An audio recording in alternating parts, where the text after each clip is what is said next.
श्री सद्गुरु है नमः। साहिब सत्य कबीर गुरु ज्ञानन में सिरताज। काशीदास वंदत चरण ज्ञान पुष्टि के काज। नमो नमो गुरुदेव को नमो कबीर कृपाल। नमो संत शिरोमणि जीवन के रक्षपाल। पारग रूप कबीर गुरु दीन बंधु निर्धार। बंदी छोर कृपाल प्रभु विघ्न विनाशक हार। बंदो सदगुरु पार की धरो चरणों में शीश। हाथ जोड़ी स्तुति करूं मिले ज्ञान बख्शीश। श्रोता मन अर्जी करूं गरहु भरोसे दास। मनसा वाचा कर्मणा जीवन धेन तरास। न गुरु दिग तत्वं न गुरु दिग तपः गुरु ज्ञाना तर्पम धाति। तस्मै सद्गुरु वै नमः। ध्यान मूलम गुरु मूर्ति पूजा मूल गुरु पदम। मंत्र मूलम गुरु वाक्यम मोक्ष मूलम गुरु कृपा। गुरुदेवो गुरु धर्मो गुरु निष्ठा पर तप गुरु। परतर नास्ति नास्ति तत्व गुरु परम। परम पूज्य श्रद्धेय संत समाज, मान्यवर धर्म प्रेमी बंधुओं तथा श्रद्धा मूर्ति माताओं और बहनों और बच्चों, धर्म पर विचार। आशाओं का हुआ खात्मा, दिल की तमन्ना धरी रही। जब हुआ रवाना परदेसी तो प्यारी काया पड़ी रही। आशाओं का हुआ खात्मा, दिल की तमन्ना धरी रही। जब हुआ रवाना परदेसी तो काया पड़ी रही। एक पंडित जी अपने घर में गणित हिसाब लगाते थे। हो न हो घर तेजी मंदी का हाल सारा बताते थे। जब हुआ रवाना परदेसी तो का या पढ़ी रही। समय काल बली का तो कलम कान पर धरी रही। आशाओं का हुआ खात्मा, दिल की तमन्ना धरी रही। जब हुआ रवाना परदेसी तो प्यारी काया पड़ी रही। एक पंडित जी अपने घर में गणित हिसाब लगाते थे। हो न घर तेजी मंदी का हाल सारा बतलाते थे। जब हुआ रवाना परदेसी तो प्यारी काया पड़ी रही। समय काल बली का तो कलम कान पर धरी रही। आशाओं का हुआ खात्मा, दिल की तमन्ना धरी रही। ये एक वकील अपने दफ्तर में सोच रहा था अपना पॉइंट कि कल की पेशी पर बहस करूंगा। मौत का जब कट वारंट तो कल की पेशी धरी रही। एक वकील अपने दफ्तर में सोच रहा था अपना पॉइंट कि कल की पेशी पर बहस करूंगा। मौत का जब कट गया वारंट तो कल की पेशी धरी रही। आशाओं का हुआ खात्मा, दिल की तमन्ना धरी रही। जब हुआ रवाना परदेसी तो प्यारी काया पड़ी रही। एक डॉक्टर राजा के इलाज करने को तैयार हुआ, दवा बक्स औजार साथ मोटर कार सवार हुआ। आया समय पलट गई मोटर, दवा बक्स में धरी रही। आशाओं का हुआ खात्मा, दिल की तमन्ना धरी रही। जब हुआ रवाना परदेसी तो प्यारी काया पड़ी रही। एक डॉक्टर राजा के इलाज करने को तैयार हुआ, दवा बक्स औजार साथ मोटर कार सवार हुआ। आया समय पलट गई मोटर, दवा बक्स में धरी रही। आशाओं का हुआ खात्मा, दिल की तमन्ना धरी रही। जब हुआ रवाना परदेसी तो प्यारी काया पड़ी रही। धर्मवीर कहे मैं क्या वर्णूं, महज गत की अजब गति। धर्मवीर कहे मैं क्या वर्णूं, महज गत की अजब गति। एक आता है एक जाता है, गठे बड़े नहीं पावरती। आशाओं का हुआ खात्मा, दिल की तमन्ना धरी रही। जब हुआ रवाना परदेसी तो प्यारी काया पड़ी रही। धर्मवीर कहे मैं क्या वर्णूं, महज गत की अजब गति। क्या आता की जाता है, एक बड़े घटे बड़े नहीं पावरती। आशाओं का हुआ खात्मा, दिल की तमन्ना धरी रही। जब हुआ रवाना परदेसी तो प्यारी काया पड़ी रही। साहेब बंदगी साहेब। एक दृष्टांत, गणेश जी की सवारी चूहा है, यमराज की सवारी पाडा है, दुर्गा की सवारी शेर है और शिव की सवारी बैल है, सरस्वती की सवारी हंस है। इसी प्रकार एक गांव में यमराज अपनी पाडा की सवारी लेकर मृत्यु वाले नौजवानों को लेने आया।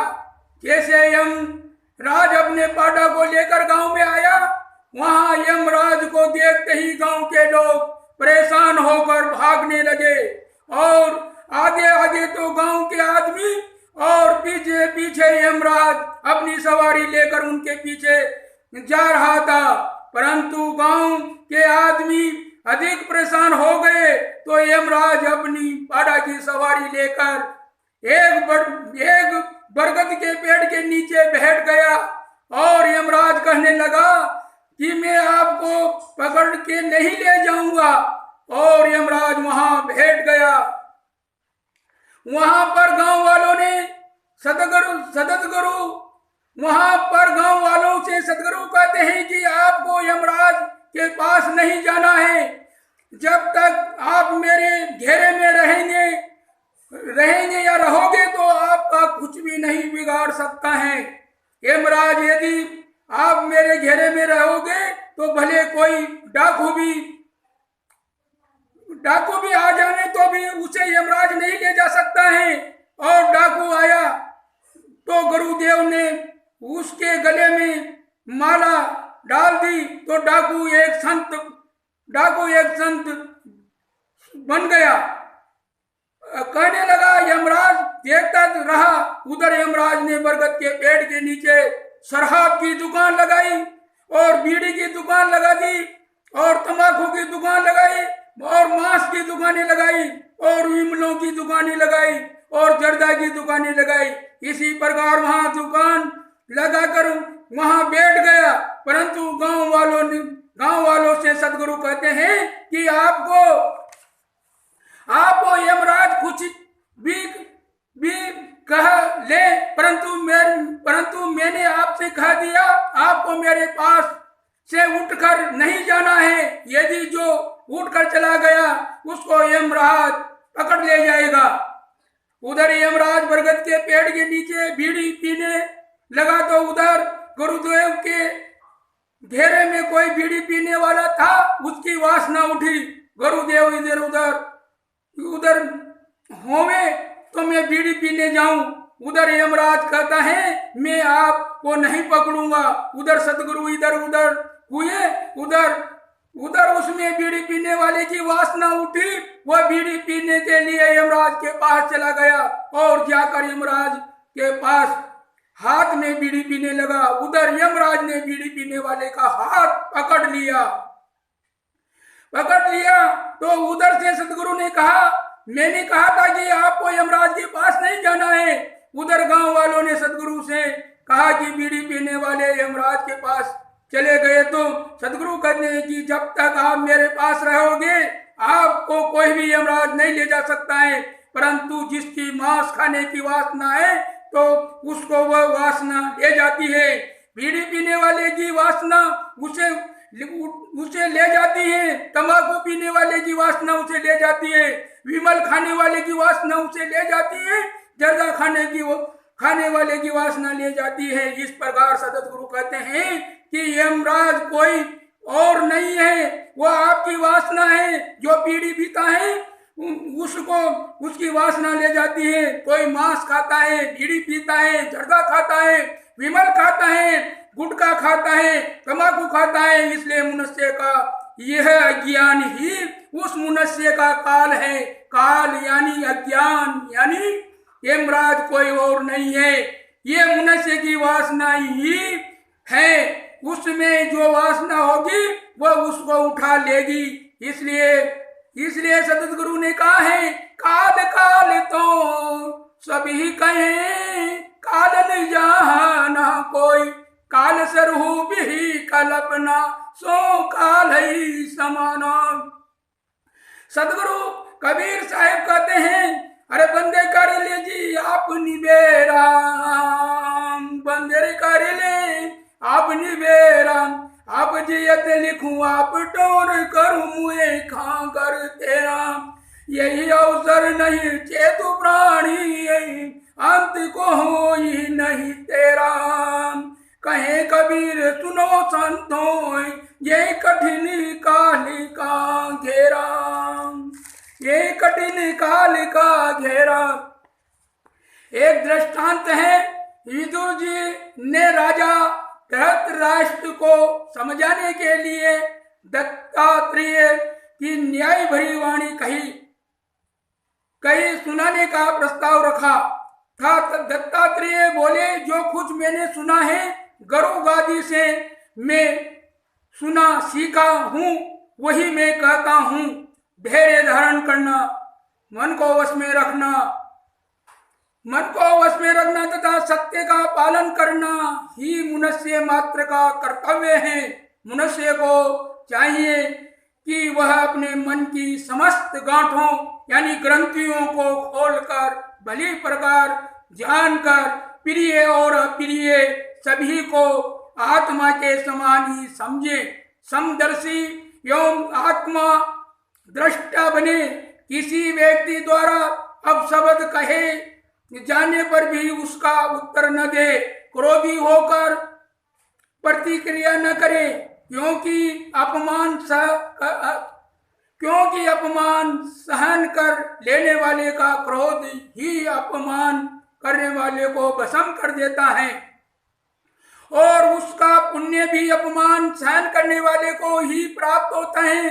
अतः सहनशील बनना चाहिए, सदाचार को कभी त्यागना नहीं चाहिए और अपमान को कभी अपमान नहीं चाहिए। क्रोध रोषपूर्ण वाणी कभी नहीं बोलना चाहिए। जैसे वस्त्र को जिस रंग में भिगो दो वह उसी रंग का हो जाता है, इसी प्रकार सज्जन या संत, दुर्जन, दुष्ट, तपस्वी तथा चोर की सेवा में संगति में रहने वाले का स्वभाव भी वैसा ही हो जाता है। संगति का अर्थ ही साथ साथ गति करना है।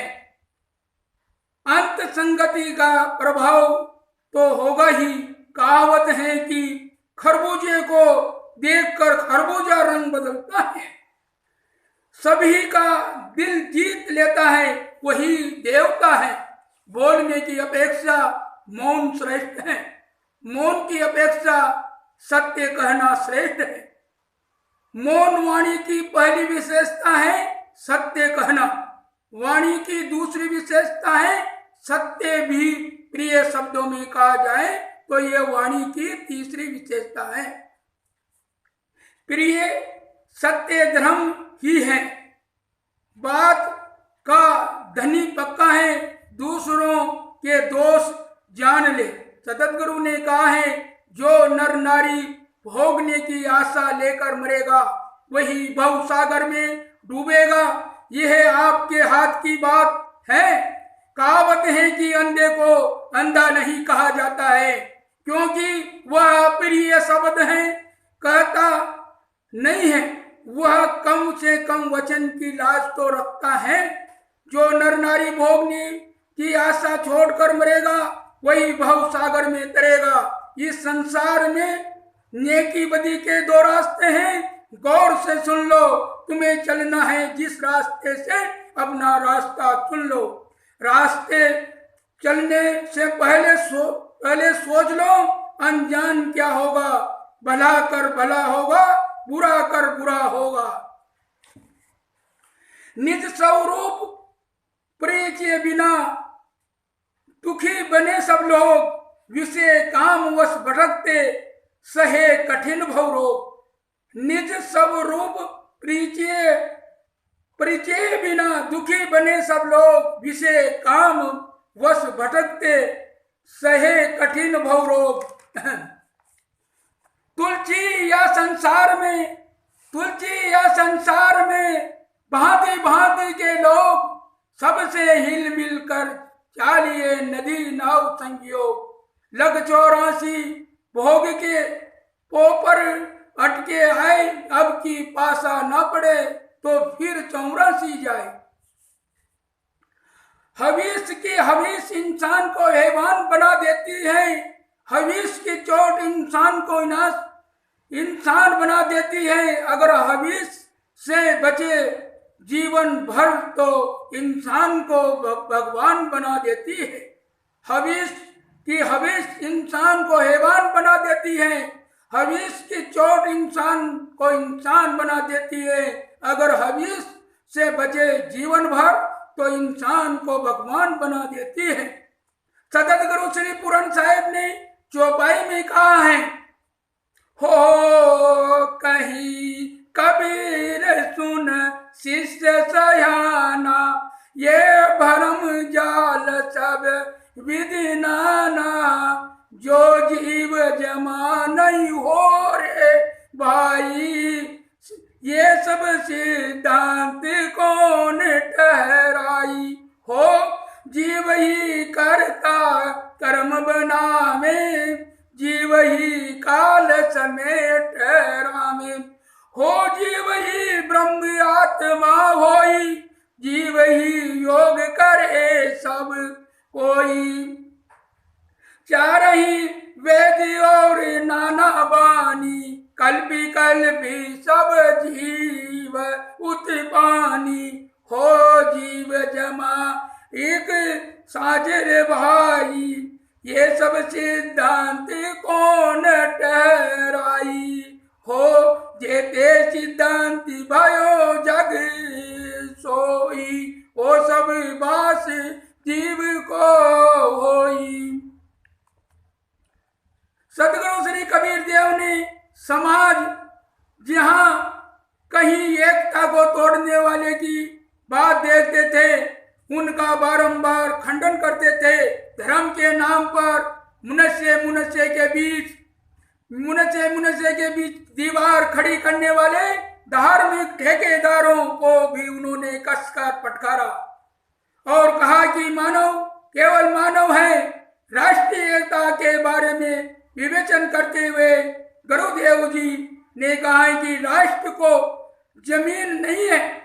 यदि जमीन को राष्ट्र माने तो चंद्रमा भी राष्ट्र है, किंतु उसे कोई राष्ट्र नहीं कहता है।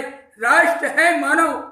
मनुष्य के बीच में जब तक हम भेदभाव रखेंगे तब तक राष्ट्रीय भावना नहीं आ सकती है और नई सुंदर राष्ट्र का निर्माण हो सकता है। भारत में जितने लोग हैं, चाहे वह किसी भी जाति का हो, संप्रदाय का हो, उसे जुड़े हो, सब भारतीय हैं।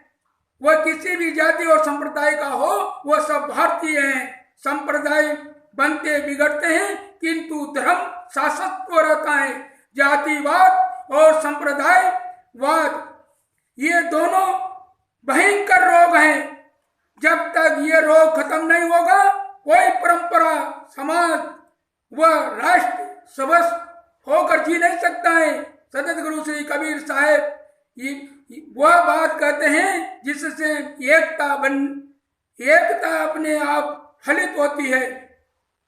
कबीर वाणी कबीर पंथ की ही वाणी नहीं है, अपितु मानव मात्र की वाणी है। हमारा जीवन आध्यात्मिक एवं भौतिक दोनों के मेल से बना है। भौतिक पंच तत्वों से निर्मित शरीर है और इसके अंदर रहने वाला परम तत्व चेतन आत्मा है तथा यही शिव है। जिस दिन शरीर से शिव चेतन निकल जाएगा तो शरीर शिव नहीं रह जाता है। जब तक शिव है तब तक शरीर सत्य शिवम सुंदरम की तरह भासता है। उस शिव का तीसरा नेत्र है विवेक, जो सत्संग के द्वारा ही खुल सकता है। एक तरफ जहाँ शरीर मेला बनाने का कारखाना है, दूसरी तरफ मोक्ष का दरवाजा है। गोस्वामी जी ने कहा है, साधन धाम मोक्ष का द्वारा। ये साधन का धाम व मोक्ष का द्वार है। मोक्ष कहीं मरने पर नहीं मिलता है, अपितु अनासक्त जीवन ही मोक्ष है, जो जीते जी ही मिल सकता है। यह जीव जड़ से नहीं बनता है, क्योंकि किसी तत्व में चेतना का कोई लक्षण ही नहीं है। माया के संबंध में बड़ी सरल परिभाषा देते हुए आपने कहा है कि मन का मोह ही माया है। माया को अघटित घटना घटी ऐसी नहीं है। मन को मोह छोड़ दो, माया कहीं नहीं है। ईश्वर के बारे में आपने कहा है कि ईश्वर कोई व्यक्ति नहीं है, विश्व, किंतु विश्व ही व्यापी नियम है। इसे वैदिक भाषा में त्रस्त कहा गया है। व्यक्ति क्षमा कर सकता है, नियम में क्षमा की चीज नहीं है। हम जितना गलत कर्म करेंगे उसका फल हमें भोगना ही पड़ेगा। हजार भगवान मिलकर उसके फल से हम बचा नहीं सकता है। इसलिए हमें अपने कर्मों को सुधारना चाहिए।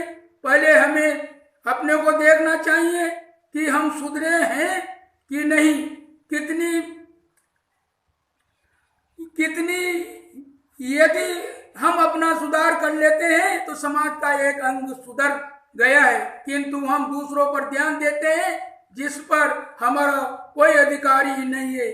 किसी को जबरदस्ती नहीं सुधारा जाता है, खाली राय दी जाती है। आज लोग धर्म टोपी व कपड़े की तरह इस्तेमाल करने लगे हैं। जैसे हम मंदिर मस्जिद में जाते हैं तो सिर पर टोपी पहन लेते हैं और बाहर आते ही टोपी उतार देते हैं। धर्म होना चाहिए चाम की तरह। चाम को हम शरीर से निकालते नहीं हैं। जिस दिन धर्म हमारे जीवन में चाम की तरह हो जाएगा, उस दिन निश्चित ही समाज का सुधार हो जाएगा।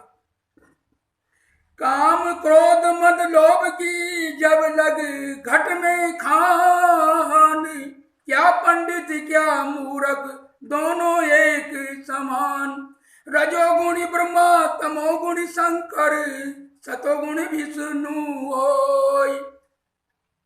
देहमान अभिमान ते निहंकारी हो, या हंस वर्ण क्रम कुल जाति के न्यारा हो। कर्म प्रधान विश्व करी राखा, जस करी है तस फल चाखा। संतों का वचन है कि आदमी बासी खाता है, मानो पूर्व कर्मों के फल वह आज भोगता है। आज के कर्मों के फल भविष्य में आज के पुरुषार्थ से फल का भविष्य निकलता है। ये जो देह मिली है, ये पुराना बासी भोजन था, उसी से आपको माता पिता मिले हैं, उसी से स्त्री पुत्र धन, ये जो पुरुषार्थ पुराना आपका प्रारब्ध था, उसी से ये मिलता है। पुरुषार्थ से ही फल का भविष्य निकलता है। कहावत है, खुदा मेहरबान तो गधा पहलवान, खुदा मेहरबान तो गधा पहलवान। कर्म पवित्र है तो किस्मत दासी है। इस भारत देश में पंडितों ने, गुरुआ लोगों ने लगन मूर्त की भारी जाल बना रखी है। पूरा हिंदुस्तान उस जाल में फंस गया है। भूत प्रेत, जिंद, चुड़ैल, मंत्र तंत्र, ग्रह लगन, मूर्त दीक्षा, सूल, अंग पड़गना, शुभ अशुभ मानना, विधवा स्त्री, काना ब्राह्मण आदि देखने से किसी के छींक देने या टोक देने से अशुभ मानना, ऐसी बात अंधविश्वास को मानना एक प्रकार की मानसिक बीमारी है। ये प्रदूषण है। भारत में सबसे ज्यादा हिंदुओं का अंधा पतन हो रहा है। पढ़े लिखे लोग भी अंधविश्वास की आग में जल रहे हैं। चाहे घर बनाना हो, घर में प्रवेश करना हो, लड़की की शादी करना हो, तीर्थों की यात्रा करनी हो, व्यापार फैक्ट्री शुरू करना हो, चुनाव में खड़े होना हो, पर्चा दाखिल करना हो, मंत्री पद की शपथ लेना हो, हर काम में शुभ अशुभ के बिना कोई काम नहीं करता। परंतु बेईमानी,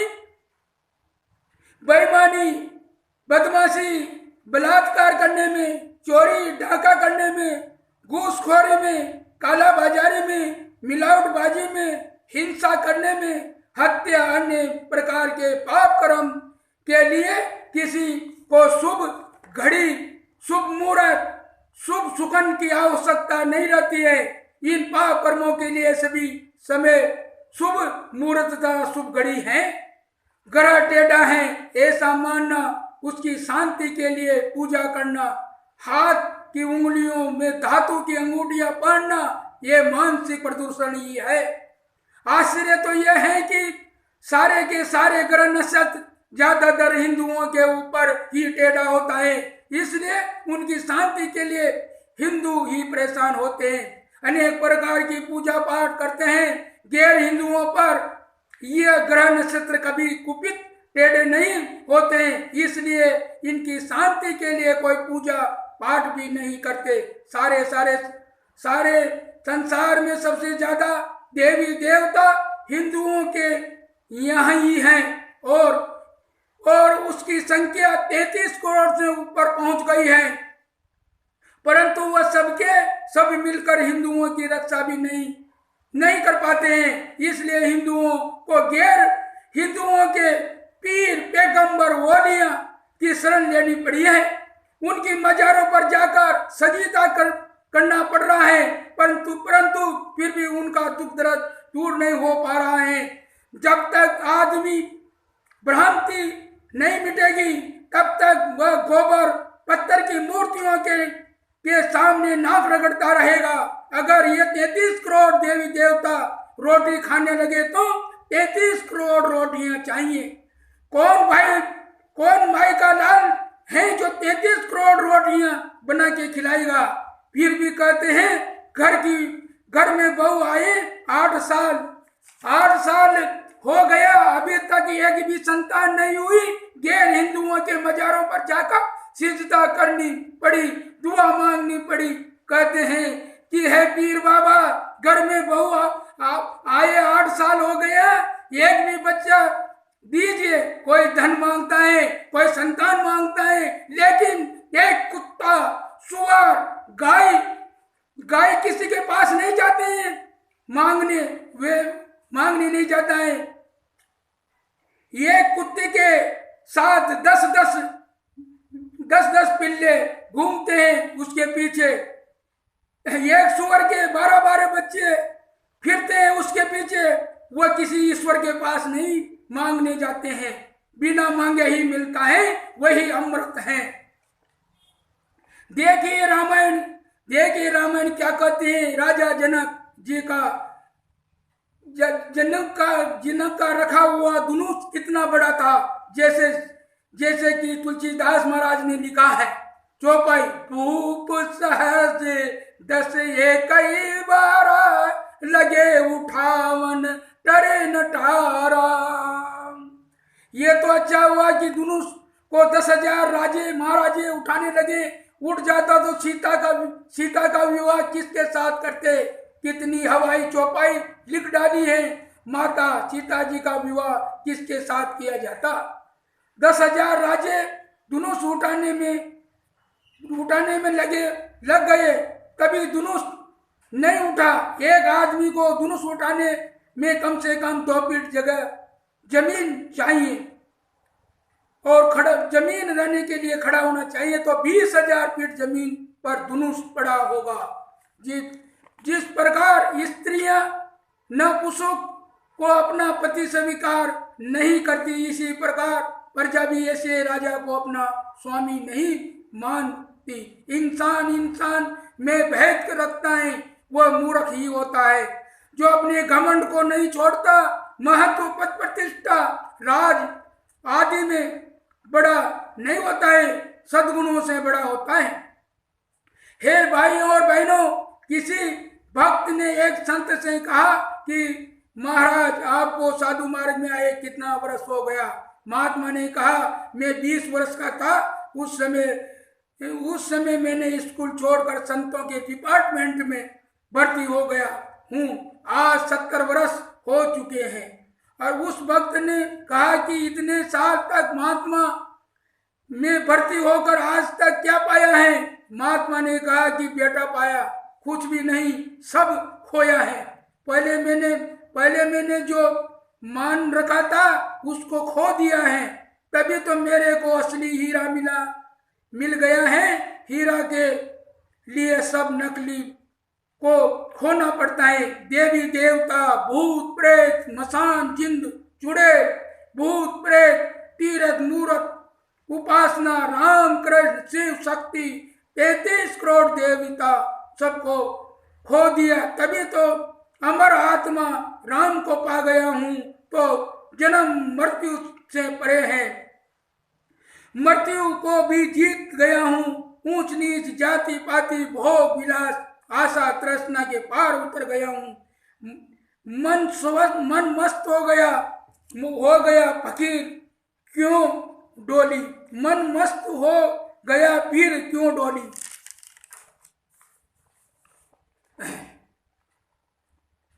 सुर नर मुनियो देवता 7 दीप 9 खंड, कहे कबीर सब भोगया ते धरे को दंड। देह का भी बीज होता है। ये मानव की देह बीज रूप कर्मों से पैदा होती है और कर्मों के आधार से रहती है, फिर कर्मों से नाश होती है। मैथुन कर्म से देह पैदा होती है। उद्योग कर्म में देह का पालन होता है। संहार कर्म से नाश होते हैं। जैसा कर्म जीव करता है वैसे ही देह जीव को मिलती है। फिर वह कर्तव्य का भोग सोई दंड जीव को होता है। सो दंड देवी देवता सूर नर मुनि सब भोगते हैं। जब भोग सरा तब देह छूट जाती है। कर्म 3 प्रकार के हैं। पहला सिंचित, दूसरा प्रारब्ध, तीसरा क्रियमान। सिंचित कहीं जो अनेक जन्मों के क्रम भोगते भोगते बाकी रह जाता है और प्रारब्ध कहीं पिछले जन्मों के क्रम अब भोगता है, उसी बासी भात कहते हैं, उसे आज खा रहा है। ये देह कर्म के जोड़ से भोग के वास्ते खड़ी है। कर्म भोगे बिना मिटती नहीं है। जब भोग हो चुका तब कर्म मिट गया, जब कर्म मिटा तब देह छूटी। ये प्रारब्ध कर्म अब तीसरा क्रियामान कर्म जो अब मानंदी करके कर्म करता है, सो क्रियामान आगे देह होने का कारण, देह होने का बीज कर्म है। ये 3 प्रकार के कर्म जीव को दंड है। सो सुर नर मुनि देवता आदि जितने देहधारी हुए, सो सब ने देह धरे का दंड भोगा। दंड भोगे बिना छूटती नहीं है। अब विचार करने की और सत्संग करने की विशेषता क्या? ये शंका तो विचार और सत्संग की विशेषता ऐसी है कि गुरु का विचार हृदय में उदय होने से कर्म का नाश होता है और क्रियमान कर्म नहीं बनता है, क्योंकि विचार में मानंदी सब मिथ्या ठहरी, ताते मानंदी कर्म भी मिथ्या ठहरा।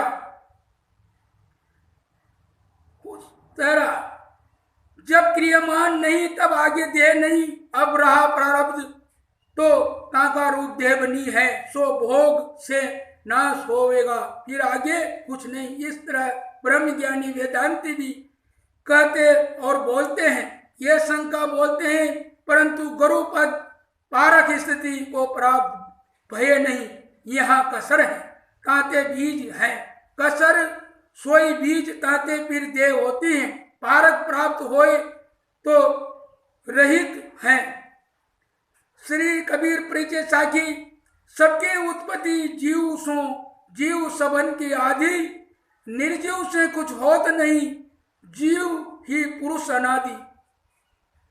धर्म का विचार है, इसके बारे में भजन लिखा हुआ है। वहां नग पसाण जग सकल है, पार्ग बिरला कोई, नगते उत्तम फार की जग में बिरला होय। न कहते हैं पर्वत और पसान कहते हैं पत्थर। ये पूरे जगत पर्वताकार है, ये पृथ्वी गोलाकार है, नारंगी के समान है। इसके ऊपर 84 लाख योनियां मानी गई है। नाना प्रकार के जीव का रूप रंग देह है। सोई नाना प्रकार के पत्थर भी हैं। उन पत्थर की कीमत न्यारी न्यारी है। एक एक में एक एक की कीमत ज्यादती तेज है।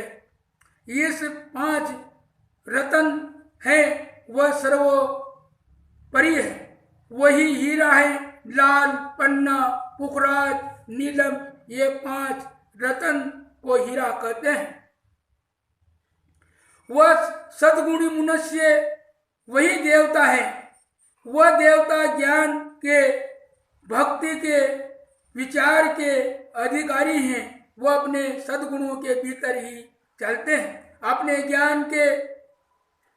ज्ञान के ध्यान से वंचित नहीं होते हैं। वह इस जगत में कहीं भटकता नहीं है। किसी की मोह माया की वासना में, आसक्ति में नहीं रहता है। अपने सद्गुणों को नहीं छोड़ता है। जैसे पृथ्वी ने अपना धर्म नहीं छोड़ा, अग्नि ने अपना धर्म नहीं छोड़ा, वैसा सद्गुणी जीव ने अपना धर्म नहीं छोड़ा। वही सद्गुणी जीव संसार की वासना त्याग करके अपने स्वरूप में स्थिर रहता है। यह जीव का अविचल शाश्वत धाम है, जो अपने चेतन अमर आत्मा के भाव में रहता। वह सर्वोच्च से भाग्यशाली आत्मा राम है। वही पूरे जगत को परख कर अपनी वास्तविकता पर आरूढ़ हो जाता है। ये चेतन राम का अविचल शाश्वत धाम है। इस पूरे संसार से हमें क्या मिलेगा? मिलता है वही छूटेगा। अपने अविनाशी आत्मा हमसे कभी नहीं छूटेगा। पूर्ण अमर आत्मा पर आरूढ़ रहता वह संसार की आशा तृष्णा रूपी लक्ष्मी से सर्वथा छूट जाता है। जहाँ आशा कई भाषा है, सदगुरु ने कहा है, मन मरा न माया मरी, मर मर गया शरीर, ये आशा तृष्णा मरी, कह गए साहेब कबीर। शराब पीने वाले की आशा शराब में लगी रहती है, वो आशा के कारण ही शराब की दुकान पर जाता है। मांस खाने की आशा वही मांस में लगी रहती है, वही मांस की दुकान पे जाता है, वही मांस के लिए भटकता फिरता है। तंबाकू खाने वाले की तंबाकू में आशा लगी रहती है, वही तंबाकू मांगता रहता है। वेश्या की आशा बड़ी है तो वेश्या के घर पहुंच जाता है। मुने जिसका चिंतन करता है उसी में बहने लगता है, अपनी अमरता का कभी चिंतन नहीं करता है। आशा का त्याग करने वाला ही नर नारायण रूप है। गलत लोगों की संगत कभी नहीं करनी चाहिए। आदमी पान के सड़े पत्ते के समान होते हैं, जो उसका साथ करके उनको ही सड़ा देता है। हे भाइयों और बहनों, सदगुरु के ने आश्वासन देकर कहा है कि हम लोगों को यह मानव की जिंदगी मिली है, वह धीरे धीरे बीत रही है और बीतते बीतते एक दिन पूरी बीत जाएगा। हमारे पहले के लोगों की जिंदगी